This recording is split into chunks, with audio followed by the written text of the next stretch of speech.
আলাইকুম এভরিওয়ান। আজকে আমি আপনাদের সাথে শেয়ার করব অনেক গুণসম্পন্ন করলা ভাজি রেসিপি।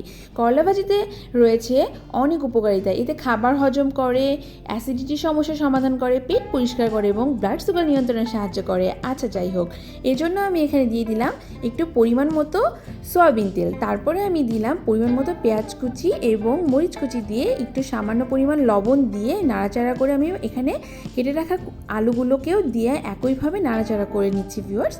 তারপর আমি দিয়ে দিব করলাগুলোকে দেওয়ার পর আমি আবারও একইভাবে সুন্দর করে একটু পরপর নাড়াচাড়া করে নিব ভিউয়ার্স। আপনারা কিন্তু অবশ্যই মনে রাখবেন, করলা ভাজি কখনোই ঢেকতে হয় না, কারণ এতে করলা ভাজি তিতা হয়ে যায় অনেক বেশি। দেখেন ভিউয়ার্স, আমি সময় নিয়ে একটু পরপর সুন্দর করে নিয়ে নিচ্ছি। এরপর আমি এর মধ্যে দিয়ে দিব পরিমাণ মতো একটু হলুদ, যেন কালারটা অনেক সুন্দর হয়। তারপর আমি একইভাবে আবারও নেড়ে নিচ্ছি একটু পরপর নাড়ার উদ্দেশ্য হচ্ছে যেন ভাজিটি কড়াইয়ের সাথে না লেগে যায় এবং কালারটাও অনেক সুন্দর থাকে। দেখেন ভিউয়ার্স, এখন 5 থেকে 10 মিনিট পর নাড়তে নাড়তে আমার ভাজিটি সুন্দরভাবে হয়ে গিয়েছে। এবার আমি সুন্দর একটি বাটিতে ভাজিটি ঢেলে পরিবেশন করব। আপনারা কিন্তু অবশ্যই আমার এই করলা ভাজিটি বাসায় অবশ্যই ট্রাই করবেন, আর আমার ভিডিওটি ভালো লেগে থাকলে অবশ্যই সাবস্ক্রাইব করবেন।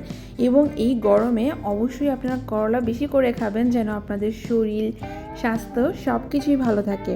এবং আমার ভিডিওটি অবশ্যই শেয়ার করে দিবেন। ধন্যবাদ।